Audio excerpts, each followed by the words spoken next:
বদনজর এমন একটা খারাপ জিনিস, একজন সফল সুস্থ সবল মানুষকে মুহূর্তের মধ্যে সব কিছু তছনছ করে দিতে পারে। আমরা অনেকে এই বিষয়টা গাফেল, আমরা জানি না যে বদনজর কখন কিভাবে আমাকে আপনাকে তিলে তিলে নেয়, একেবারে ইনস্ট্যান্ট শেষ করে দিতে পারে। রাসূল সাল্লাল্লাহু আলাইহি সাল্লাম তিনি বলেছেন যে বদনজর একজন মানুষকে কবরে আর উটকে পাতিলের মধ্যে পৌঁছে দিতে পারে।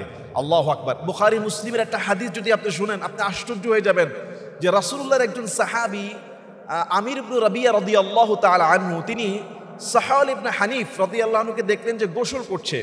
অর্থাৎ একজন সাহাবী আরেকজন সাহাবীকে দেখছেন গোসল করার জন্য, তিনি শরীরের কাপড় খুললেন আর গোসল করা অবস্থায় দেখলেন আমির ইবনে রাবিয়া রাদিয়াল্লাহু তাআলা আনহু ওই সাহাবীকে, গোসল করা সাহাবীকে দেখে বলছে, এত সুন্দর মানুষ আমি জীবনে কোনোদিন দেখি নাই, এমনকি কোনো সুন্দরী যুবতীকেও দেখি নাই যে এত সুন্দর মানুষের শরীর হতে পারে। এই আমির ইবনে রাবিয়ার এই মন্তব্য, তার ভিতরে যে এই নজরটা ওই সাহাবীর প্রতি লেগে গিয়েছে, সঙ্গে সঙ্গে সাহাল ইবনে হানিফ রাদিয়াল্লাহু আনহু যিনি গোসল করতেছিলেন, সঙ্গে সঙ্গে তিনি বেহুশ হয়ে পড়ে যান। তিনি শুধু অজ্ঞান হয়ে পড়ে গেলেন না, তার শরীরের মধ্যে প্রকম্পিত জ্বর চলে আসে। আল্লাহু আকবার! বদনজর কতটা ডিরেক্ট অ্যাকশনে ফেলে দেয়। এত জ্বর চলে আসে, সাহাবারা রাসূল সাল্লাল্লাহু আলাইহি সাল্লামকে বললেন, ইয়া রাসূলুল্লাহ সাল্লাল্লাহু আলাইহি সাল্লাম, সাহাল ইবনে হানিফ তো আপনার সঙ্গী হয়ে, সাথী হয়ে আপনি এখন যেখানে যাওয়ার সেখানে যেতে পারবে না, তার অবস্থা খারাপ, আপনি কি তার সম্পর্কে শুনেন নাই? নবী আকরাম সাল্লাল্লাহু আলাইহি সাল্লাম সাহাল ইবনে হানিফের কাছে আসলেন। এক হাদিসের মধ্যে আসছে যে তিনি লুটিয়ে পড়ে গেলেন, আরেক হাদিসে আসছে প্রচণ্ড জ্বর চলে আসে। তো রসুল তাকে জিজ্ঞাসা করলেন, কি হয়েছে তোমার? তখন ওই প্রচণ্ড জ্বরে প্রকম্পিত সাহাল ইবনে হানিফ বলছে, হুজুর আমি যখন গোসল করছিলাম তখন আমির ইবনে রাবিয়া বলেছে যে তোমার মতো এত সুন্দর পুরুষ, এত সুন্দর দেহ কোনো সুন্দরী যুবতীরও আমি দেখি নাই, কোনো মেয়েরও এত সুন্দর শরীর দেখি নাই। এত সুন্দর বলার পরে আমি এভাবে পড়ে যাই, আমার প্রচণ্ড জ্বর চলে আসে। রাসূল সাল্লাল্লাহু আলাইহি সাল্লাম তখন ওই সাহাবীকে ডাক দিলেন যার বদনজর লেগেছে। আমির ইবনে রাবিয়াকে বলছে, তুমি কি এই কথাগুলো বলেছো তার গোসলের সময়? বলে, হ্যাঁ ইয়া রাসূলুল্লাহ আমি বলেছি। আল্লাহর হাবিব বললেন, তুমি কি তাকে হত্যা করতে চাও? তুমি কি চাও তোমার ভাইকে হত্যা করতে? তুমি কেন বারাকাল্লাহু বললা না, বারাকাল্লাহ কেন বললা না? অর্থাৎ কারো ভালো কিছু দেখলে তার জন্য বরকতের দোয়া কেন করলা না? মাশাআল্লাহ কেন বললা না? বারাকাল্লাহ কেন বললা না? হাদিসে বারাকাল্লাহ শব্দটা এসেছে। তো এইটা রাসূল সাল্লাল্লাহু আলাইহি ওয়াসাল্লাম তখন সেই সাহাবীকে বললেন যিনি বদনজর দিয়েছে, যে তুমি এখন গোসল করো। আরেক হাদিসে আসছে যে তুমি অজু করো।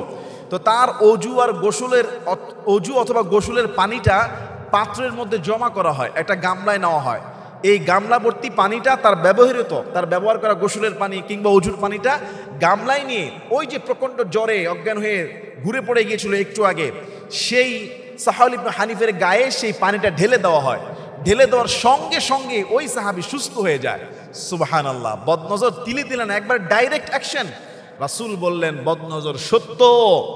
রাসূল সাল্লাল্লাহু আলাইহি ওয়াসাল্লাম নিজেও তার আদরের নাতি হাসান হুসাইন রাদিয়াল্লাহু আনহুমা আজমাইন তাদেরকে ঝাড়ফুঁক করতেন। আল্লাহর হাবিব সাল্লাল্লাহু আলাইহি ওয়াসাল্লাম তার ঘরে ছোট একটা মেয়েকে দেখলেন, যে মেয়ের গালের মধ্যে দাগ লাগানো, একটা দাগের মতো চিহ্ন ছিল। রাসূল বললেন, এর বদনজর লেগেছে, তোমরা একে ঝাড়ফুঁক করাও, তার গালের দাগ বদনজরের আলামত দেখা যাচ্ছে। অনেক শিশুরা কান্নাকাটি করে, রাতের বেলা দিনের বেলা প্রচণ্ড কান্নাকাটি করে। কোনো অবস্থাতেই মায়েরা তাদেরকে খাবার দিয়ে, তাদেরকে ঘুম পাড়িয়ে, তাদেরকে হেঁটে হাঁটাহাঁটি করে, খেলনা দেয়, তার কোনো অবস্থাতেই কান্নাকাটি থামানো যায় না। এটা হলো বদনজরের প্রভাব। তখন তাকে ঝাড়ফুঁক করতে হবে। আর বদনজর যেন কারোর প্রতি না লাগে। আপনার কোনো কিছু ভালো লাগতে পারে, কেউ গোসল করলে, কারো সুন্দর চেহারা, কারো সুন্দর দেহ, কারো সুন্দর পোশাক, কারো উন্নতি জীবন, বা ছোট্ট বাচ্চারা তো বেশি কিউট হয়, তাদেরকে দেখলে অনেক ভালো লাগতে পারে। তখন আপনি বলবেন যে মাশাআল্লাহ বারাকাল্লাহ, এগুলি বললে তার প্রতি আর বদনজর লাগবে না। আপনি যদি শুধু তাকে দেখে আশ্চর্য হাই উতাস করেন, তাহলে তো তাকে আপনি কবরে পাঠিয়ে দিলেন। রাসূল বলেছেন তাকদীরের পরে, মৃত্যুর পরে সবচেয়ে বেশি মানুষ এই বদনজরে মারা যাবে। অর্থাৎ তাকদীরের একটা নির্দিষ্ট ফিক্সড থাকে যে তাকদীরে এইটা ঘটবে ওইটা ঘটবে, কিন্তু বদনজরের কারণে মানুষ তাকদীরকে অতিক্রম করে আরো অনেক কিছু তাড়াতাড়ি ঘটে যায়, ক্ষতির জিনিস ঘটে যায়। আর বদনজর থেকে বাঁচার জন্য আপনি আমল করবেন। সূরা ইখলাস, ফালাক, নাস প্রতি ওয়াক্তের পরে সকাল সন্ধ্যা রাতে ঘুমানোর আগে 3 বার পড়বেন। প্রথমবার 2 হাতের তালুতে পড়ে শরীর মুছবেন, আবারও পড়বেন, আবারও মুছবেন 3 বার। এছাড়া আরও কিছু দোয়া আছে।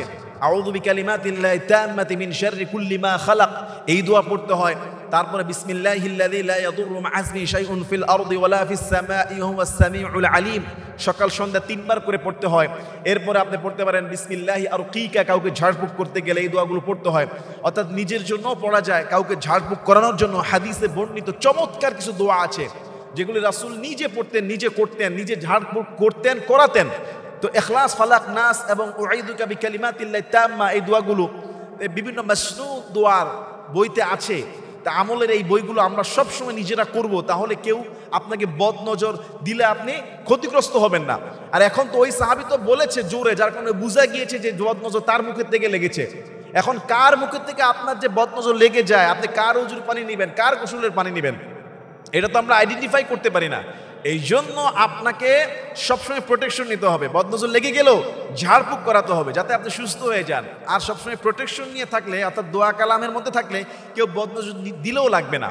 তাছাড়া নিজেকে হেফাজত রাখা, নিজের সুখ শান্তি, সন্তান, পরিবার, এদেরকে বেশি শো অফ না করা। শো অফ করলে কিন্তু আপনি ক্ষতির মধ্যে পড়ে যাবেন। আল্লাহ আমাদের সবাইকে বুঝার এবং আমল করার তৌফিক দান করুন। আল্লাহুম্মা আমিন।